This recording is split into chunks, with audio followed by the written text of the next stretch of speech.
Nyamaza, ugua moyo mpendwa, wacha majivuno na kiburi wewe, pamoja na vyote ulivyo navyo. Vyote ni vya muda tu, hata kama ulivipata baada ya kuugua na kuomba, bado ni vya dunia tu.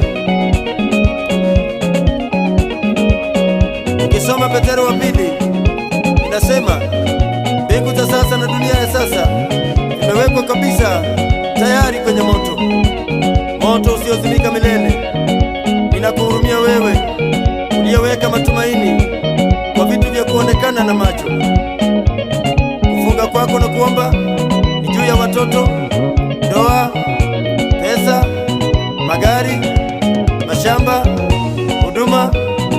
Wacha hivyo mara moja, anguka kwa